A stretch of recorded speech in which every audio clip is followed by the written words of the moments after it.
Dear students, welcome to Chetan air force physics. आज हम लेके आए 14 जुलाई का फिजिक्स पेपर सॉल्यूशन आपके लिए। तो अभी देखो, इस वीडियो में थोड़ी प्रॉब्लम आ गई थी आपके पास कि मैंने 2 क्वेश्चन ये कर लिए थे पहले ही, ठीक है। तो इसमें थोड़ी प्रॉब्लम से आ गई थी, ये बैक हो गया था। तो देखो आपसे क्या कह रखा है, relation between electric field and magnetic field, और रिलेशन क्या रेशियो पूछा था। तो आपके पास एक इक्वेशन होती है E by B is equal to constant. इनका जो रेशियो होता है वो कॉन्स्टेंट के इक्वल होता है, और सी कॉन्स्टेंट है, इसकी वैल्यू स्पीड ऑफ लाइट। तो ये आपके पास एक और रिलेशन होती है C is equal to 1/√μ0 epsilon naught, इसकी वैल्यू इसके इक्वल होती है। तो आपके पास इनको छोड़ दो, इनको लो, तो आपके पास क्या आ जाएगा अभी रेशियो, ये आ जाएगा 1/√μ0 एप्सिलॉन नोट। नेक्स्ट है कार्नोट इंजन पे। देखो भाई, कार्नोट इंजन थर्मोडाइनमिक्स में तो आ ही रही है। तो T1 की वैल्यू दे दी 127 डिग्री सेल्सियस, T2 की वैल्यू 187 डिग्री सेल्सियस। एफिशिएंसी पूछ ली, कर दोगे। Eta is equal to 1/T2/T1, इसको कैल्विन में चेंज कर लो 360, और इसको 400 कैल्विन, ठीक है। नेक्स्ट है स्टैंडर्ड एनर्जी पूछिए इंडक्टेंस के लिए। एल की वैल्यू दे दी मिली हेनरी में 40 मिली हेनरी, और आई की वैल्यू दे दी 2 एम्पियर। तो आपके पास एनर्जी का फॉर्मूला होता है half L I square. Value put कर दी, इसको 10⁻³ से, इसको हटाने के लिए 10⁻³ से मल्टीप्लाई कर दिया, ठीक है, और आपके पास ये वैल्यू आ गई। अब नेक्स्ट देखो, नेक्स्ट में देखो क्या कर रहा है, satellite moving round the earth in an fixed orbit, then which energy will be there. तो आपके पास क्या है भाई, सैटेलाइट मूव कर रहा है, ये आपका अर्थ है, ये सैटेलाइट मूव कर रहा है, ठीक है। तो ये कह रहा है कि कौन सी एनर्जी होती है, तो हाइट भी है भाई इसकी, ठीक है, और काइनेटिक एनर्जी तो होती है इसके अंदर, मूव कर रहा है तो काइनेटिक एनर्जी है। तो इसके पास कौन कौन सी एनर्जी हो गई भाई, kinetic energy plus potential energy. Next देखो, 1 pico farad is equal to, तो 1 पिको फेराड भाई पिको के लिए क्या आ जाएगा, 10⁻⁻12 10⁻⁻12 फेराड, ठीक है। अगर नैनो बोल देता तो 10⁻⁻9 नैनो के लिए, अगर माइक्रो बोल देता तो 10⁻⁻6, ठीक है भाई, इस तरीके से। नेक्स्ट देखो क्या कह रहा है, कह रहा है if u is equal to 30 metre per second, g is equal to 10 metre per second, 4 time t is equal to 1 second, then find S1। S1 की वैल्यू पूछिए आपसे। तो देखो भाई, फॉर्मूला आपसे करवाया भी था मैंने, u Sn is equal to u plus g by 2, u plus g by 2 into 2n-1। इसमें n की वैल्यू 1 दे रखी है, ठीक है, पुट कर दो। S1 की वैल्यू क्या आ जाएगी आपके पास, u की वैल्यू 30 है, प्लस g की 10/2 इंटू 2n, n की वैल्यू 1, 2n-1 इंटू में इज इक्वल टू 1। आपके पास क्या बन गया, ये 30 प्लस 5 35 मीटर आ गया S1 की वैल्यू, ठीक है। नेक्स्ट देखो क्या कह रहा है, फॉर्मूला फॉर इलेक्ट्रिक फोर्स। देखो इतना सा फॉर्मूला फॉर इलेक्ट्रिक फोर्स क्या होता है, F is equal to QE, ठीक है। तो F is equal to QE हो गया, ये आपके पास फॉर्मूला था। E is equal to F/Q होता है ना भाई, E is equal to F/Q होता है ना, पॉइंट चार्ज में जो फोर्स लग रहा है वही तो आपके पास होती है एनर्जी। तो आपके पास क्या हो जाएगा, F is equal to QE। Next आपके पास क्या था, which term has maximum penetrating power, तो गामा भाई, ये तो हमेशा रिपीट होता है मोस्टली, ठीक है। तो आपके पास गामा जो रेडिएशन है रेजर, वो उसकी क्या आ जाएगी, maximum penetrating power. What is unit of μs, तो देखो भाई आपके पास क्या होता है, F is equal to μs/r। R reaction होती है, फोर्स होता है, दोनों की यूनिट सेम होती है। तो आपके पास μs की यूनिट क्या आ जाएगी, F/r। इसकी भी सेम, इसकी भी सेम, ये अपोजिट में लगता है ना 90 डिग्री साथ सरफेस के साथ, फ्रिक्शन में कोफिशिएंट ऑफ फ्रिक्शन। तो ये आपके पास क्या आ जाएगा, यूनिटलेस, ठीक है।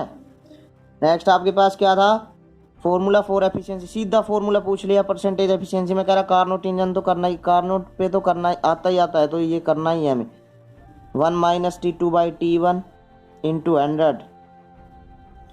नेक्स्ट आपके पास है for a liquid we increase. मैंने ये भाई सरफेस टेंशन का जब चैप्टर करवाया उसमें ये क्वेश्चन करा रखा है, देख लेना। For a liquid we increase the temperature the surface tension. तो आपके पास क्या होती है भाई, अगर मैं टेम्परेचर इंक्रीज कर रहा हूँ तो वो क्या होती है आपके पास, डिक्रीज हो जाती है, सरफेस टेंशन डिक्रीज हो जाती है, ठीक है। ये करवा रखे हैं भाई मैंने, उसमें कर लेना। नेक्स्ट में देखो क्या कह रहा है, formula of magnetic field for a solenoid. Solenoid के लिए क्या होता है फॉर्मूला आपके पास, B is equal to μ0 10I। ये किसके लिए होता है, formula for magnetic field of solenoid.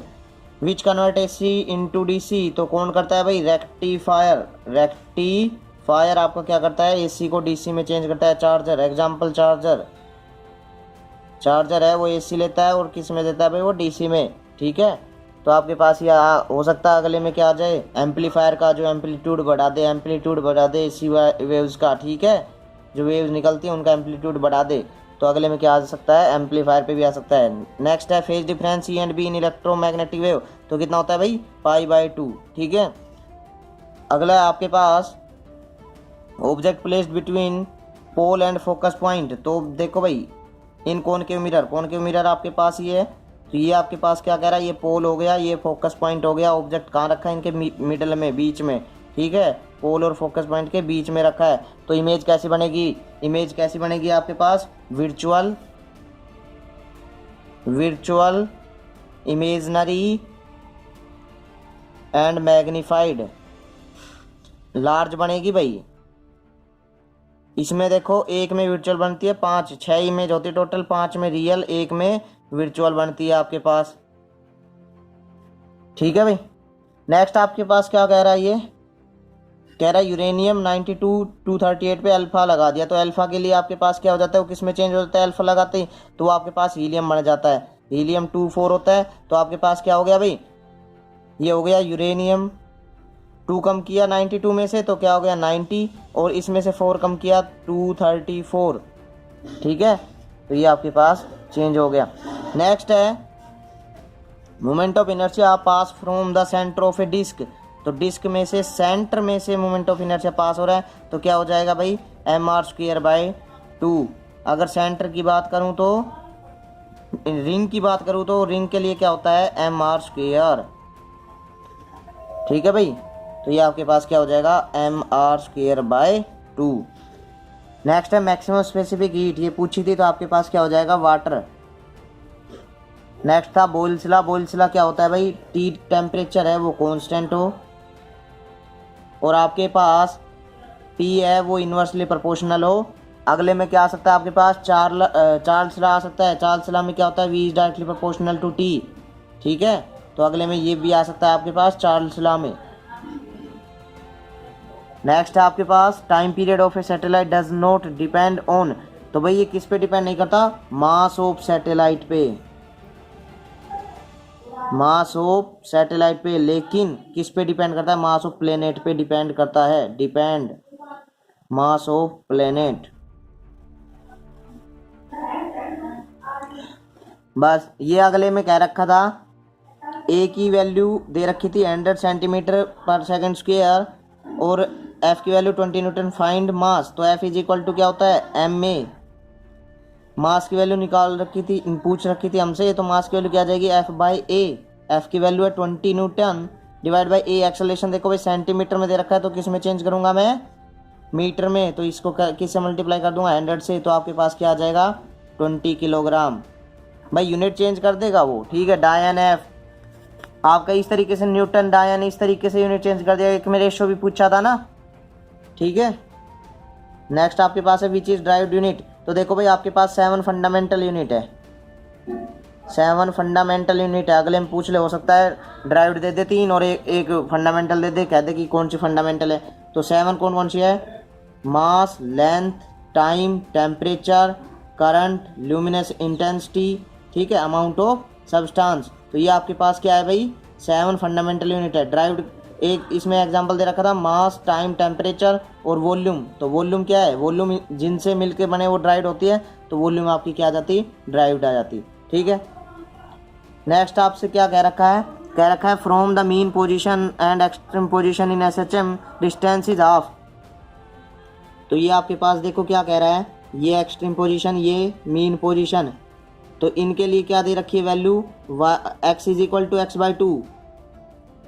ठीक है, ये y is equal to a/2, ये वैल्यू दे रखी है। ठीक है, तो कह रहा है कि टाइम बताइए, आपके पास टाइम की वैल्यू पूछिए। तो क्या होता है आपके पास इक्वेशन, इस केस में एक्सट्रीम की तरफ जा रहा है, तो y is equal to a sine omega T, omega T. तो ये y की वैल्यू क्या दे रखी है, a/2, a sine omega T. ठीक है। तो ए से ए कट आउट, हाफ किसके वैल्यू होती है भाई, साइन पे निकालेंगे तो साइन पाई बाय 6 पे is equal to sine omega t. Inverse होने के बाद ये cut out, omega T, omega क्या होता है 2 पाई बाय टी, तो pi by 6 is equal to 2 pi by t into t. Pi से पाई कट, क्या हो गया भाई, टी की वैल्यू निकालनी है तो T by 12 is equal to T. तो ये आपके पास क्या आ जाएगी, वैल्यू आ जाएगी टाइम पीरियड के लिए। ठीक है भाई। अगर ये कह देता मीन पोजीशन से एक्सट्रीम, अब एक्सट्रीम से मीन पोजीशन बना देता तो आपके पास वैल्यू क्या बन जाती भाई, उस केस में ए कोस ओमेगा टी हो जाती। ठीक है भाई। ये आपके पास रिव्यू था पेपर का, आसान आ रहे हैं और ऐसे ही आते रहेंगे भाई 18 तक, घबराने की ज़रूरत नहीं है। और भाई देखते रहो बस, ठीक है। हम जुड़े रहेंगे आपसे, मिलते हैं नेक्स्ट वीडियो में। जय हिंद, जय भारत।